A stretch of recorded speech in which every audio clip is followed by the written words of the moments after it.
그날 주일날 막차를 타신 분들이 19분이 계셔서 49분이 되셨습니다.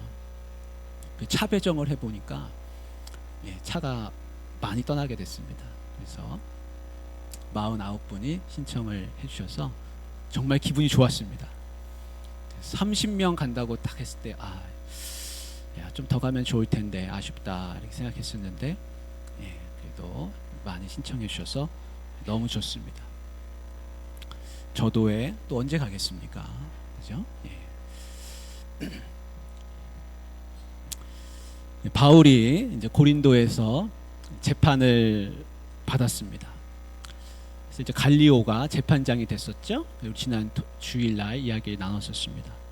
그래서 갈리오는 자기가 내가 이런 재판은 내가 끼어들기 싫다. 이런 재판 하려고 내가 여기 있는 게 아니다. 니들끼리 해결해라. 이렇게 해서 갈리오는 재판을 거부했습니다. 그 참 다행스러운 겁니다. 그래서 바울이 이 재판에서 갈리오가 이걸 불법으로 딱 해버렸으면 고린도에서 복음 전하는 게 얼마나 어려웠겠습니까? 그런데 그게 아니라 신경 쓰지 않겠다는 겁니다. 그러니까 바울은 꽤나 자유로운 그런 복음 전도 활동을 이제 하게 됐던 겁니다.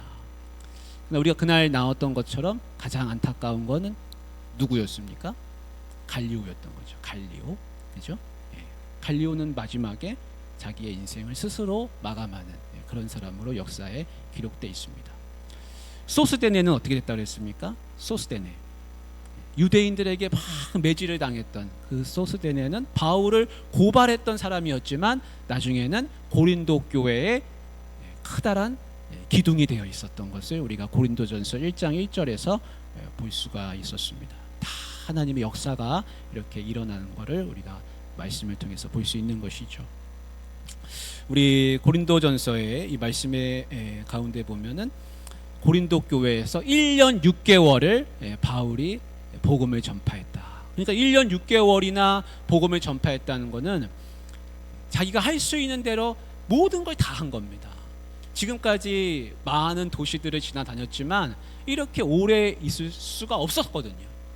다 쫓겨다니고 매 맞고 갇히고 감옥에도 가고 뭐 별의별 일이 다 있었는데 1년 6개월을 이 고린도에서 복음을 전파할 수가 있었습니다. 하나님은 그런 말씀도 주셨습니다. 이 성주 안 나오죠? 나오나요? 이 성중에 내 백성이 많음이라. 그래서 가장 타락한 도시, 가장 쾌락의 도시라고 그 당시에 고린도 이러면은 거기는 참 놀기 좋은 곳이다. 놀기 좋은 데다 거기는 이렇게 유명한 곳이었는데 그곳에 하나님 백성이 많다. 하나님 그렇게 인정하실 만큼 그렇게 이야기해 주셨고 고린도 교회가 잘 세워졌습니다. 그래서 고린도 교회는 조직이 잘 됐습니다. 잘 세워졌습니다. 말씀으로 양육을 받았습니다. 그래서 굉장히 성공적인 그런 교회가 됐습니다. 교회가 잘 세워진다는 것은요, 복음이 잘 전파되는 것뿐만 아니라 교회가 조직이 공동체가 잘 된다는 겁니다. 우리도요 지금 이제 내년을 또 준비하고 있습니다. 내년을 준비하면서 저도 이렇게 명단을 보고 내년에는 어떤 분들이 뭘 맡아야 될까, 어떻게 이 우리 교회 조직을 잘 할까, 이렇게 이제 기도하면서 고민하는 가운데 있습니다. 근데 하나님이요, 요즘에 우리가 새벽에 말씀 보잖아요. 우리가 이사야 말씀 보고 있지 않습니까? 근데 하나님이 참 은혜를 주시는 게 이사야 말씀에 보니까 똑같은 말씀을 제 나름대로 기도응답을 하나님이 주시는데 뭐라고 주시냐면 하나님께서 새 일을 행할 것이다. 그런 말씀을 주시는 거예요. 너무 감사했습니다. 하나님이 우리에게 새 일을 꿈꾸게 하시는구나.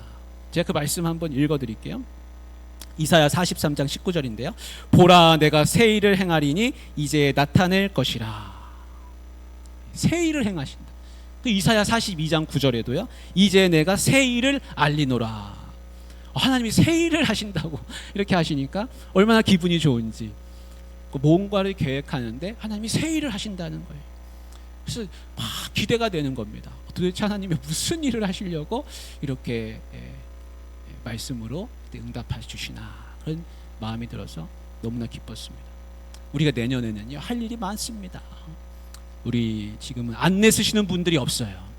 그 내년에는 좀 안내 부를 하나 만들어 가지고 안내도 좀 제대로 좀 설 수 있도록 다 누구 딱 지정해 가지고 안내 서시는 분들이 안내가 사실은 교회의 얼굴 아닙니까? 제일 먼저 누굴 봅니까? 교회 들어오면 안내하시는 분 보잖아요.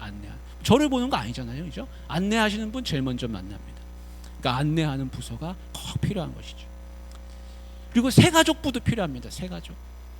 새가족을 전담할 수 있는 그런 새가족부. 여러분 우리 교회에 옛날에 바나바가 있었다 그러는데요. 원래는 사실은 바나바가 꼭 있어야 됩니다. 그래서 바나바를 하나씩 세워서 내가 이제 바나바가 되는 겁니다. 그러면 그분을 내가 전담으로 이제 늘 옆에서 같이 기도도 하고 옆자리에도 같이 앉고 그분의 이야기도 같이 듣고 그렇게 할 수 있는 분들이 필요한 것이죠. 내년에는요 우리가 중보기도부도 한번 만들어 보려고 합니다. 그래서 같이 모여서 기도하는 그런 중보기도부. 기대 안 됩니까? 저는 너무 기대가 되는 거예요. 야, 이 참 할 일이 많구나 내년에.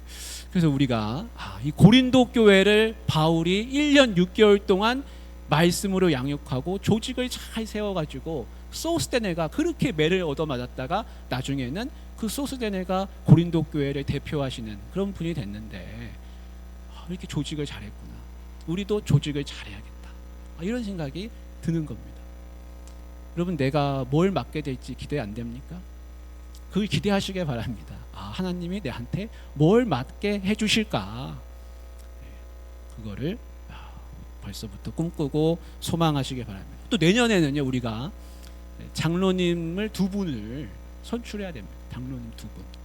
얼마나 기대가 됩니까? 올해는 권사님 5분, 또 우리 안수 집사님 1분 취임하시고, 그러니까 얼마나 큰 은혜입니까? 근데 내년에는 또 장로님들 2분을 이렇게 세우게 되니까 이 목회자를 도와서 같이 일할 수 있는 원팀 장로님들을 우리가 세울 그 생각을 하니까 제가 가슴이 막 설레요. 그래서 누구와 함께 같이 일하게 될까? 여러분 저는 벌써부터 그래서 기도하고 있습니다. 새벽마다 얼마나 기도하는지. 하나님 우리 교회 일꾼을 잘 세우게 해주시고 내년에 재직을 잘 조직해가지고 하나님 놀라운 일을 하나님 이루게 해주시옵소서. 여러분들 기도하시길 바랍니다. 그래서 우리가 한 팀을 딱 이루는 겁니다. 한 팀을. 그래서 바울이 이제 고린도 교회를 잘 세우고 나서 이제 떠날 때가 됐습니다. 떠나는데 바울이 제 생각에는 그래요. 얼마나 바울이 떠나고 싶지 않았을 것 같습니다. 왜냐하면 지금 여기서 이렇게 자유롭게 복음을 전할 수 있는데 여기서 복음을 더 확장해 가지고 할 수 있다면 얼마나 좋겠습니까? 근데 바울의 입장에서는 또 다시 안디옥으로 돌아가서 또 지금까지 어떤 이 복음 사역을 했는지 또 보고를 해야 됩니다. 그러니까 돌아가야 되는 것이죠. 그래서 바울이 이 고린도 교회 성도들하고 작별하면서 얼마나 많이 울었을까, 얼마나 헤어지기가 싫었을까, 얼마나 정이 많이 들었을까, 그런 상상을 해보았습니다. 여러분 헤어지면서 바울이 무슨 작별 인사를 했을 것 같습니까? 어떤 작별 인사를요? 저도 그게 궁금했습니다. 도대체 바울은 자기가 그렇게 말씀으로 양육하고 교회를 세워놓고 헤어지는데 무슨 작별 인사를 했을까? 그래서 제가 성경에는 안 나오지만 그 서신서들마다 끝에 바울이 뭐라고 끝을 맺고 있는지 그걸 한번 찾아봤습니다. 제가 한번 읽어드려 보겠습니다. 고린도전서 16장 23절 제가 이건 읽어드릴게요. 주 예수 그리스도의 은혜가 너희와 함께하고, 공통점이 뭔가 보십시오. 고린도 후서의 맨 끝입니다. 주 예수 그리스도의 은혜와, 갈라디아서 맨 끝, 형제들아 우리 주 예수 그리스도의 은혜가 너희 심령에 있을지어다. 아멘. 에베소서 맨 끝, 우리 주 예수 그리스도를 변함없이 사랑하는 모든 자에게 은혜가 있을지어다. 빌립보서 맨 끝, 주 예수 그리스도의 은혜가 너희 심령에 있을지어다. 골로새서 끝 맨 끝에 은혜가 너희에게 있을지어다. 데살로니가전서 맨 끝, 우리 주 예수 그리스도의 은혜가 너희에게 있을지어다. 데살로니가 후서, 우리 주 예수 그리스도의 은혜가 너희 무리에게 있을지어다. 여러분 공통점이 뭡니까? 예? 다 은혜입니다. 은혜. 그래서 바울 서신서의 대부분은 맨 끝 인사말이 뭐냐면 은혜가 너희에게 있을지어다. 주 예수 그리스도의 은혜가 너희에게 있을지어다. 그럼 하고 싶은 말이 얼마나 많겠습니까? 맨 끝에 성령으로 충만하십시오. 뭐 사랑하십시오. 여러 말들이 있을 텐데 이 끝에가 한 가지 말로 통일되어 있다는 것은 바울이 늘 강조하는 게 뭡니까? 은혜라는 걸 알 수 있습니다. 은혜. 그러니까 고린도 교회 성도들하고 헤어질 때도 은혜를 강조하면서 헤어졌을 것이다 라는 것을 우리가 한번 추측해 볼 수 있는 것이죠. 여러분, 은혜가 뭡니까? 은혜는요, 하나님이 나를 구원해 주셨음에 대한 감사합니다. 아, 내가 구원받았구나. 내가 세상 흙먼지와 같은 존재에 불과한데 하나님이 나를 건져주셨구나. 그게 은혜입니다. 그래서 구원의 감격이 있으면 은혜가 있는 거고요. 구원의 감격을 잃어버렸으면 은혜가 없습니다. 왜냐하면 세상 사람들은 언제 감사합니까? 자기한테 좋은 일이 있고 자기가 원하는 것이 이루어지고 나한테 뭔가 유익이 있고 그러면 감사한 일이 있잖아요. 근데 우리는 그런 세상의 어떤 변화에 대해서 감사하는 것이 아니라 늘 동일한 것, 그것이 뭡니까? 변치 않는 것. 내가 구원받았다. 예수 그리스도께서 나를 위해 죽으셨다. 이 한 가지만이 우리의 유일한 은혜의 통로인 줄 믿습니다. 내가 다른 것 다 좋아도요, 구원의 감격 잃어버리면 그러면 은혜가 없습니다. 왜냐하면 조금 있으면 실망할 거 아닙니까? 근데 변치 않는 건 뭡니까? 구원입니다. 내가 구원받은 것, 그거 한 가지만으로도 충분한 은혜인 줄 믿습니다. 이제 배를 타고서 수리아로 떠나게 됩니다. 우리 지도를 한번 보여주시면 좋겠습니다. 예, 지도. 자, 한번 지도를 한번 보십시오. 고린도에서 이제 배를 타고 조금 있으면 갱그레아도 나오는데요. 고린도에서 갱그레아를 거쳐서 고린도 오른쪽에 있는 항구, 고린도의 항구 중에 하나가 갱그레아입니다. 그래서 갱그레아는 고린도하고 붙어 있다고 생각하시면 됩니다. 그래서 갱그레아에서 이제 배를 타고 에베소로 갑니다. 에베소에서는 잠시 머물고 나중에 이제 가이사랴로 가게 됩니다. 그래서 예루살렘을 거쳐서 안디옥에서 출발했죠. 그래서 안디옥으로 돌아가는 이런 여정을 이제 하게 되는 것입니다. 근데 오늘 말씀을 한번 보십시오. 오늘 말씀에 보니까요, 뭐라고 말씀하고 있습니까? 누가 함께 동행했습니까? 우리 18절 한번 보시기 바랍니다. 18절. 바울은 더 여러 날 머물다가 형제들과 작별하고 배 타고 수리아로 떠나갈새 누가 동행했습니까? 브리스길라와 아굴라와 함께, 아굴라도 함께 하더라. 여러분, 여기 좀 이상한 거 뭐 발견 못 하셨습니까? 예? 이거 뭐 희한한 거 하나 있습니다. 예? 이거 뭐냐면요, 여기 누가 남자고 누가 여자죠? 이 성경 퀴즈. 누가 남자고 누가 여자입니까? 여기 아굴라가 남편이고요, 브리스길라가 부인이에요. 처음에 바울이 고린도에서 만날 때 누구와 누구를 만났다고 그랬냐면 아굴라와 브리스길라를 만났다고 분명히 기록되어 있습니다. 아굴라가 남자예요. 남편이에요. 브리스길라가 여성이에요. 근데 이제 바꿨어요, 순서를. 브리스길라와 아굴라로. 브리스길라와 아굴라라는 표현이, 이 부부가 성경에 4번 나옵니다, 이름이. 근데 바울이 처음 만날 때만 아굴라와 브리스길라고요. 그 이후부터는 다 브리스길라와 아굴라예요. 여러분, 이거 한번 생각해 보십시오. 제 아내 이름이 홍혜란인데, 여러분, 박준모와 홍혜란 이렇게 이제 이야기하는 거예요. 그러다가 어느 순간부터 홍혜란과 박준모가 되는 거예요. 왜 이렇게 됐을까요? 왜 변했을까요? 누가 대표예요? 누가 대표? 성경은 이름을 쓸 때 영향력 있는 사람을 먼저 씁니다. 이거 기억니은 순으로 가는 게 아니고요, 영향력 있는 사람이 먼저 나옵니다. 부인이 브리스길라가 훨씬 더 신앙적인 영향력이 큰 겁니다. 이 고린도에서 이 두 사람이 고린도 교회를 같이 세웠거든요. 바울하고. 근데 누가 고린도 교회를 주도적으로 세웠다는 이야기입니까? 브리스길라예요. 브리스길라. 이상하다. 분명히 아굴라가 가만히 있지 않았을 텐데. 아굴라도 남잔데 당시에는 분명히 여성이 경제적으로 활동하기가 어렵고 또 인정받기도 어렵고 지식적으로도 조금 그럴 수도 있고 이 가정에 분명히 가장은 아굴라일 텐데 왜 성경은 이제 바꾸기 시작했습니까? 고린도 교회의 중심은 누구였냐면요, 브리스길라예요. 브리스길라. 여러분, 이게 여러분 쉽게 생각할 게 아니라 우리 특별히 여성분들이 많이 앉아 계신데요, 여러분 자부심을 가지시길 바랍니다. 초대교회는요, 여성의 성도, 여자 지도자들이 상당한 주도적인 역할을 감당했습니다.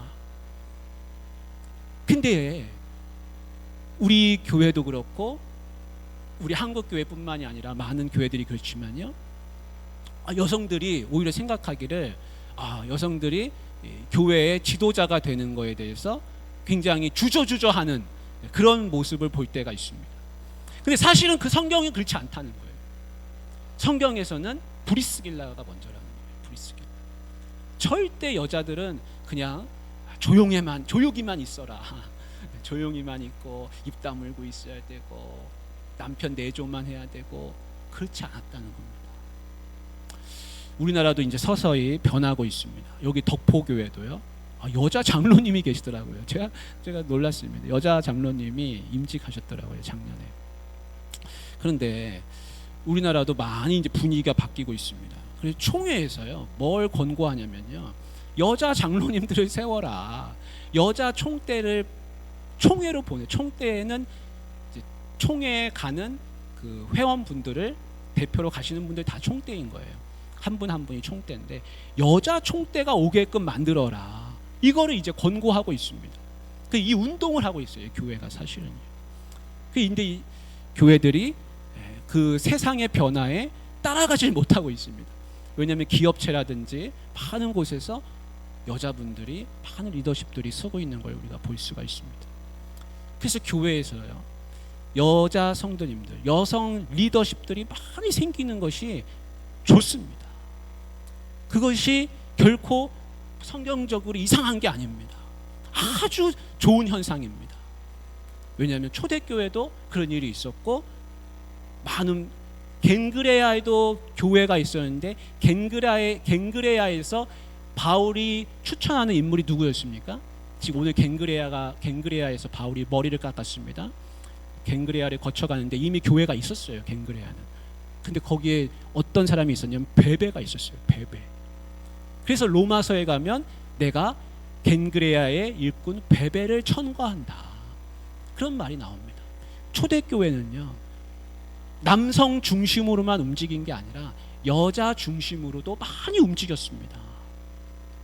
그래서 여러분, 교회의 일꾼이라고 할 때 그냥 여자 성도님들은 다 조용히만 있어야 되고, 절대 그렇지 않습니다. 여러분, 마음에 소망을 가지시고요, 적극적으로 교회 일에 여러분 투신하시고요, 그리고 교회 리더십들이 다 되실 수 있기를 바랍니다. 그래서 우리 교회가요, 앞으로 이런 일들을 해나가야 됩니다.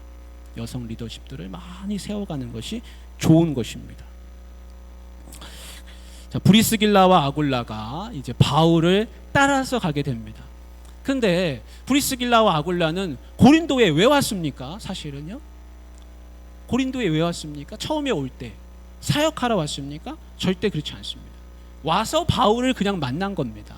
바울이 있어서 온 것도 아니고 와서 보니까 바울을 만났습니다.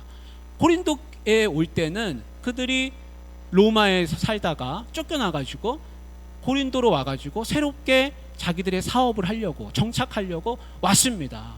그런데 1년 6개월 만에 누구를 따라갑니까? 바울을 따라가는 겁니다. 이건 굉장히 어려운 일이죠. 왜 바울을 따라갑니까? 고린도에서 사업이 안 돼서 그런가요? 아닙니다. 바울과 함께 사역을 감당하기 위해서 가는 겁니다. 그래서 그들이 이제 에베소로 같이 이동하는 겁니다. 그래서 바울 옆에 누가 있습니까? 브리스길라와 아굴라 부부가 있습니다. 바울은 혼자 사역하지 않았습니다. 바울 옆에는 늘 돕는 조력자, 사역자들이 같이 있었습니다. 한 팀이었습니다. 하나였습니다. 한 마음이었습니다. 같이 했습니다. 나는 여기 먹고 살려고 왔지만 여기서 와서 보니까 하나님의 종이 있었고, 이 종이 하나님의 일을 감당하고 있으니까 어떻게 했습니까? 내가 일도 같이 감당하리라. 먹고 사는 일이 급한 게 아니라 나는 복음 사역에 우리는 투신하리라, 헌신하리라, 이러고 바울과 한 팀이 되어서 그들의 일을 접고 에베소로 가는 것을 볼 수가 있습니다. 그래서 브리스길라와 아굴라는 초대교회에 아주 중요한 그런 일꾼들이 되는 겁니다. 중요한 지도자들이 되는 것이죠. 고린도 교회도 함께 세웠고, 나중에 에베소 교회도 이 브리스길라와 아굴라가 또 세워가는 겁니다. 그래서 교회가 세워집니다. 여러분, 어떻게 하든지 한 팀 되는 게 굉장히 중요합니다. 어떻게 하든지 목회자와 한 팀이 돼야 됩니다. 목사님은 목사님대로 하시고 나는 나대로 하고, 여러분, 그렇게 브리스길라와 아굴라가 그렇게 하지 않았습니다. 한 팀이 됐습니다. 한 팀.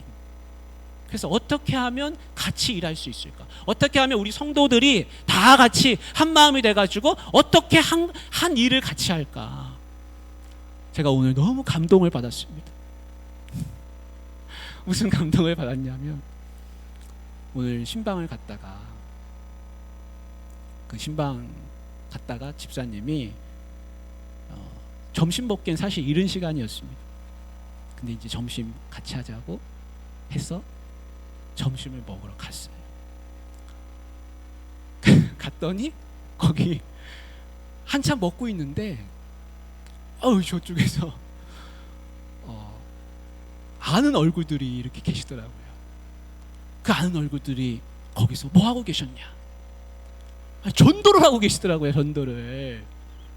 우리 교회 분들이 식당에서 앉아가지고 한 사람 앉혀놓고 11월 5일날 한생명 초청주일 같이 데려오려고 밥을 먹고 계시더라고요. 제가 너무 감동스러웠어요. 너무 감격스러웠어요. 너무 좋았어요. 너무 좋았습니다. 제가 사실은 어떤 분에게 전화를 했어요. 전화해서 제가 1년 동안 그분을 위해서 기도했습니다.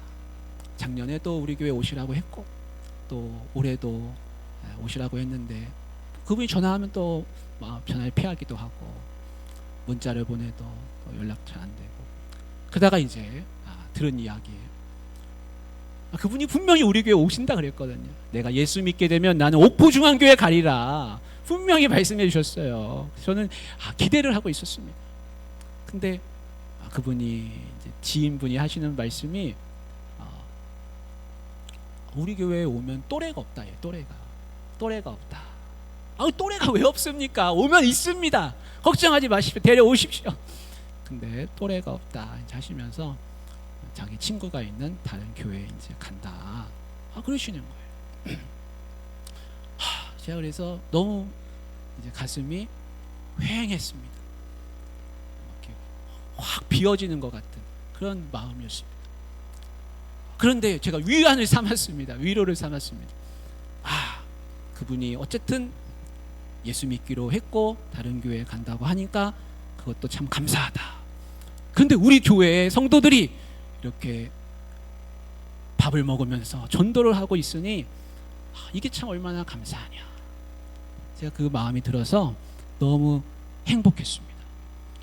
여러분, 우리는 다 적어도 한 영혼씩은 품고 있어야 됩니다.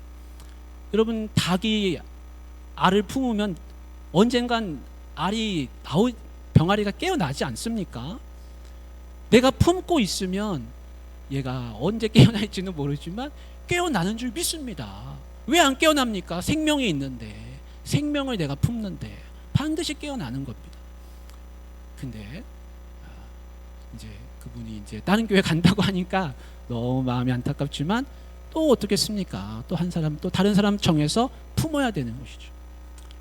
제가 바라고 구하는 거는요, 우리 각 사람 한 사람 한 사람이 다 품을 수 있게 원합니다. 그 사람 참 전도하기 어려워. 여러분, 전도하기 어렵지요. 생명이 뭐 괜히 태어나겠습니까? 어렵지만 품고 계속 하다 보면 낫는 줄 믿습니다. 제가 요즘에 목요일에 거제에 있는 그 고연의 그 교회에 가서 우리 PCS라는 전도 그 프로그램이 있거든요. 그래서 제가 요즘 목요일마다 거기를 가서 좀 그걸 배우고 있습니다. 그래서 다른 목사님들도 모시고 오시고 저도 거기 껴서 저희 아내랑 같이 하고 있는데 그게 참 좋더라고요. PCS는 뭐 다른 게 아니라 P는 기도입니다. 기도, 프레이어, 기도. C는 케어, S는 쉐어. 그래서 쉽게 얘기하면 기도하고 돌보고 나누고 은혜를 나누고 이제 그렇게 하는 겁니다. 그래서 관계 전도, 내가 한 사람을 품고 계속해서 관계를 맺어가면서 그 사람을 위해서 기도하다 보면, 그러면 때는 언제인지 몰라요. 왜냐하면 때는 하나님의 말씀 안 해주시니까. 그러나 중요한 거는 내가 그 사람을 위해서 기도하고 돌보고 계속 하나님의 이야기를 나누고 은혜를 나누는 거죠. 그렇게 하다 보면 그 사람이 언젠가는 예수님을 믿고 돌아오게 되는데, 그거를 하시는 분들의 이야기 들어보니까 어떤 분은 4년도 걸리고요, 몇 년 오래도 걸리고 그렇게 한다는 겁니다. 중요한 건 내가 한 사람을 품고 있느냐 아니냐입니다. 내가 지금 안 품고 있으면 나는 어미닭이 아닌 거죠. 내가 품고 있으면 나는 어미닭인 겁니다. 여러분, 어미닭이 되시겠습니까? 그냥 막 돌아다니면서 지렁이 잡아먹는 그냥 소종닭 되시겠습니까? 여러분, 어미닭 되시길 바랍니다. 알을 품으시길 바랍니다. 내 남편일 수도 있고요, 내 자녀일 수도 있고, 저 멀리 떨어져 있는 사람이지만 내가 붙들고 있는 사람일 수도 있습니다. 갱그레아에서 바울이 머리를 잘랐습니다. 머리카락을 잘랐습니다. 이게 왜 머리를 잘랐느냐? 머리를 잘랐다는 것보다도 사실은 중요한 건 뭐냐면 왜 서원을 했느냐가 중요합니다. 바울이 약속을 지켰구나, 머리를 잘랐구나. 근데 왜 머리를 자르는 그런 약속을 하나님께, 서원은 하나님 앞에 드리는 약속인데 왜 그렇게 했느냐? 바울이 이제 고린도를 떠나면서 하나님 앞에 감사합니다. 하나님, 내가 이곳에서 이렇게 1년 6개월을 사역하고 내가 복음을 심고 이렇게 교회를 세우고 소스데네를 이렇게 교회 대표로 세워놓고 내가 이제 떠나갑니다. 감사의 서원을 이제 그가 하면서 머리를 잘랐음을 볼 수가 있습니다. 그러니까 고린도에서 얼마나 가슴 졸이면서, 하나님, 서원은요 그 기간이 있어요. 예를 들면 하나님 1년 동안 하나님께서 이렇게 하나님이 나를 지켜주시면 내가 하나님 1년 후에 하나님 앞에 뭘 하겠습니다. 이런 게 이제 서원은 기간을 둡니다. 근데 그 기간을 마쳤다는 거예요. 그 기간을 안전하게 하나님의 돌보심 가운데 다 마치고 하나님 앞에 감사하면서 그가 머리를 잘랐다는 것을 알 수 있습니다. 여러분, 바울의 심정이 무엇입니까? 얼마나 조마조마했겠습니까? 쫓겨날까 봐. 내가 여기서 이걸 복음을 전해야 되는데 잘할 수 있을까? 기도하면서. 그러니까 서원을 하게 되는 겁니다. 얼마나 마음이 조마조마했으면 그 하나님 앞에 서원을 했겠습니까? 서원을 그냥 하겠습니까? 하나님, 얼마나 기도를 했으면 서원을 하고 그가 이제 머리를 자르고 가이사랴를 거쳐서 예루살렘을 거쳐서 보고를 하고 그리고 이제 안디옥으로 가는 걸 알 수 있습니다. 사랑하는 우리 귀한 성도님들, 꼭 한 사람을 품으시기를 바랍니다. 그래서 어미닭이 다 되시기를 주님의 이름으로 축복합니다. 우리 기도하면 좋겠습니다.